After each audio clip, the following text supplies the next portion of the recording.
Bonjour les amis, bienvenue. Alors dans cette vidéo, nous allons voir la résolution de cette équation.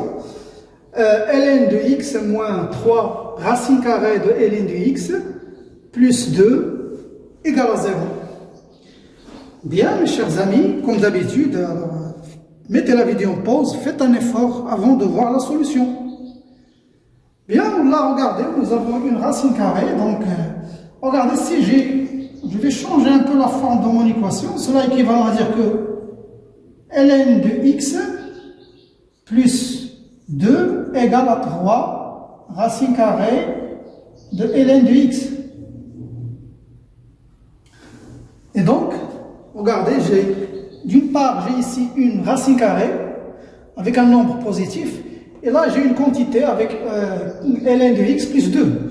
Donc, pour exiger ici, regardez, parce que cette équation ne va avoir un sens que si cette racine est positive.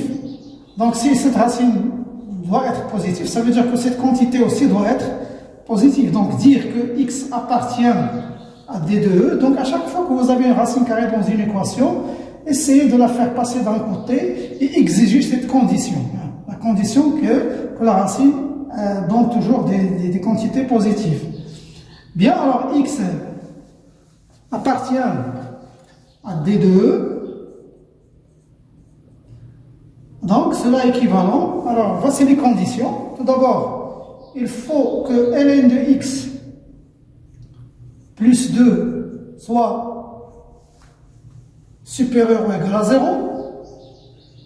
Et il faut aussi exiger une autre chose. Il faut que ce ln lui-même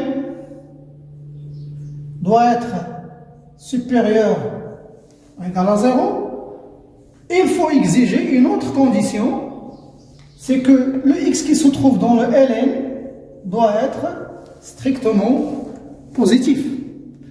Donc avec ces conditions, il faut toujours les écrire avant de passer à la résolution. Bien, maintenant, cela est équivalent, bien, cela implique. Alors le ln de x plus 2 supérieur, ça veut dire que ln de x est supérieur ou égal à ln de, non, plutôt à moins 2. Et le ln de x est supérieur ou égal à ln de 1. Et x est supérieur strictement à 0. Alors on va doucement, cela implique que ln de x est supérieur ou égal à ln de e à la puissance ln de e à la puissance moins 2. Et là j'ai le x qui va être supérieur ou égal à 1. Et là j'ai le x qui est strictement supérieur à 0. Et donc, pourquoi j'ai fait ça? Parce que vous connaissez une propriété. Si vous avez, on sait que a égale à ln de e à la puissance a. Ça, c'est une propriété que vous avez dans le cours. Je l'ai appliquée ici. Moins 2, c'est ln de e à la puissance moins 2. Voilà. Donc, les conditions qui doivent être vérifiées, c'est que le x doit être supérieur ou égal à e à la puissance moins 2. Et x doit être supérieur à 1 et x doit être supérieur strictement à 0. Donc vous avez le et. Donc c'est une intersection entre les intervalles. Donc je vais vous tracer ces intervalles, vous allez voir. Alors x est supérieur à e à la puissance moins 2. Donc je sais que pour le ici, si je vais mettre en ordre ces chiffres-là, donc j'ai ici 0, 0, le e à la puissance moins 2, et là je vais avoir le 1. Donc, le premier intervalle, c'est e supérieur, strictement supérieur ou égal à e moins 2, donc là, jusqu'à plus l'infini.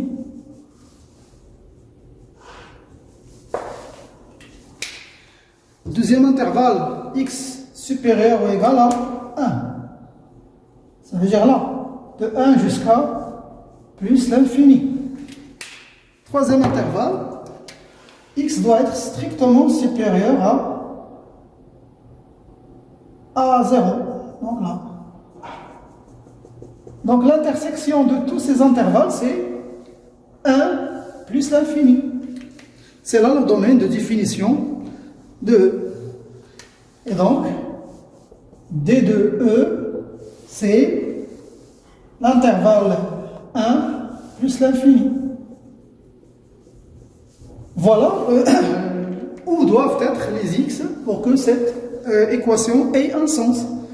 Bien, maintenant passons à la résolution. Donc on a ln de x plus 2 égale à 3 racine carrée de 2. Cela implique, je vais faire passer tout ça au carré, donc ln de x plus 2, le tout au carré, égale à 3 racine carrée de ln de x, le tout au carré. Et donc cela implique, je développe, je vais avoir ln au carré de x plus 4 ln de x plus 4 égale à 9 ln de x.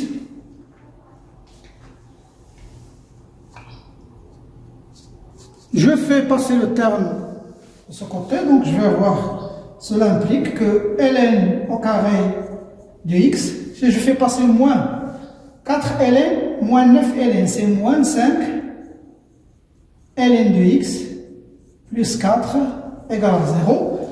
Et bien là, vous savez ce qu'on peut faire. On peut faire un changement de variable.